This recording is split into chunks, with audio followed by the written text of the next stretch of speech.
Bonjour à tous et bienvenue sur cette vidéo qui vous décrira les principes de fonctionnement du Cruise Pilot et du CMOS automatique. Si votre élection est équipée du Cruise Pilot, retrouvez tous ces réglages dans le menu automatique. Au niveau du Cruise Pilot, il existe plusieurs stratégies de conduite. Les deux que nous retiendrons sont le débit constant et ensuite le débit maximal avec contrôle des pertes.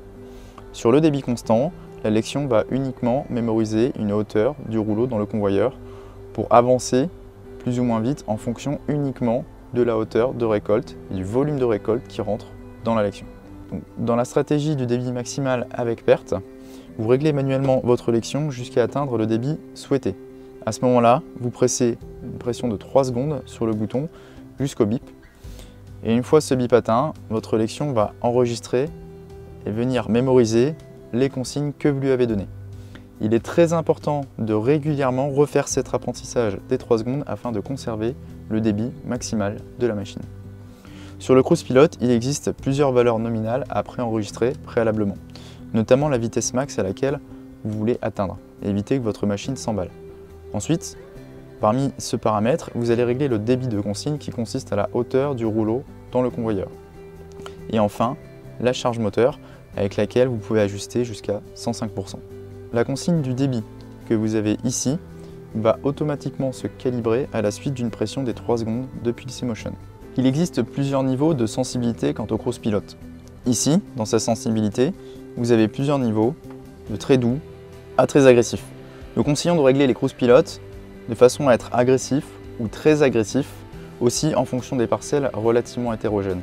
Ainsi, votre élection réagira beaucoup plus rapidement avec le système du Cruise Pilot. Une fois ces paramètres préenregistrés et pré-réglés, il vous suffira d'une simple pression sur la touche Auto pour engager le Cruise Pilot. Dès que vous toucherez au C-Motion ou aux pédales de frein, à ce moment-là, le Cruise Pilot se désenclenchera. Quand vous roulez avec le Cruise Pilot activé, le facteur limitant s'affichera en jaune, juste ici. En fonction du symbole, il vous indiquera le facteur limitant à votre performance. Les pertes au square par exemple, au rotor, aux grilles, à la charge moteur ou au volume des retours à Othon, trop important.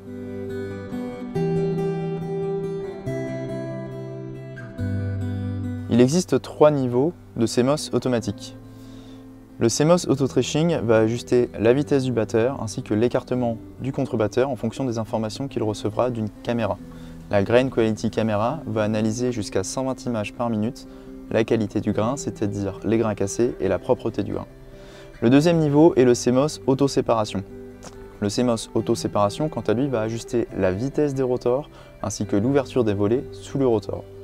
Enfin, le dernier niveau, le CMOS Auto-Cleaning, va ajuster la puissance des vents, mais également l'ouverture et la fermeture des grilles. Vous pouvez naviguer au travers de votre CMOS grâce aux différentes stratégies d'optimisation. Donc les stratégies s'affichent ici. Donc la première, la partie battage en douceur et améliorer le battage consiste l'auto-trashing.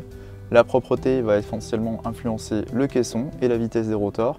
Et enfin, la qualité de la paille sur la vitesse des rotors. Le CMOS réalise jusqu'à 120 images par minute et avec ces paramètres, on va être capable par exemple de lui demander de réaliser un battage en douceur pour diminuer le taux de grains cassés. On peut également demander au CMOS d'améliorer notre propreté dans l'optique par exemple de faire des semences fermières et d'avoir une qualité de grain optimale. À chaque opposé de réglage s'affiche un autre paramètre qui est le débit. En mettant les curseurs d'une simple pression sur la droite, vous allez maximiser le débit au détriment du paramètre à son opposé. Vous pouvez également influencer le travail de votre élection avec le CMOS Dialogue. Le CMOS Dialogue va vous permettre de dialoguer avec votre machine et de lui faire part éventuellement des choses que vous voudriez optimiser. Une fois la fenêtre du CMOS Dialogue ouverte, vous pouvez sélectionner une stratégie d'amélioration de l'optimisation. Par exemple, si je clique sur le débit, à ce moment-là, la lection me proposerait un nouveau réglage à essayer dans le but d'optimiser le débit de la machine. Pour le CMOS, dans la fenêtre Dialogue, il est important de renseigner les conditions de récolte. Par exemple, il est important de renseigner les conditions de la paille, si nous sommes sur une paille sèche, humide ou normale. Aussi, le CMOS influencera son battage en fonction du type de récolte, par exemple la récolte versée, récolte sur pied ou alors une récolte sale. Sur le CMOS Auto Threshing, qui utilise la Grain Quality Camera située en haut de l'élévateur et qui analyse le grain 120 fois par minute, vous pouvez influencer sa sensibilité. Par exemple, si vous trouvez que le taux de grain cassé est trop important, vous pouvez lui demander d'augmenter sa sensibilité du grain cassé. Vous avez également une deuxième sensibilité qui, quant à elle, s'intéresse à la propreté. D'un simple clic, vous allez augmenter la sensibilité du grain propre pour qu'elle soit plus sensible à la présence de paille et de balles entre nous. Le CMOS est un algorithme actif. C'est d'ailleurs le seul algorithme actif sur l'optimisation des machines. Concrètement, ça veut dire que la donnée qu'il utilise à l'intérieur n'est pas fixe, mais qu'il va réécrire ses propres données en fonction des conditions qu'il expérimentera dans vos conditions, c'est-à-dire vos parcelles, vos propres variétés de blé en fonction des conditions de chez vous. Quand le CMOS réécrit ses propres données, à ce moment-là, un autre symbole apparaîtra. Pour vous démontrer toute la capacité et la performance du CMOS, par exemple, je suis chauffeur, je viens de réaliser une parcelle de colza et maintenant je vais faire du blé.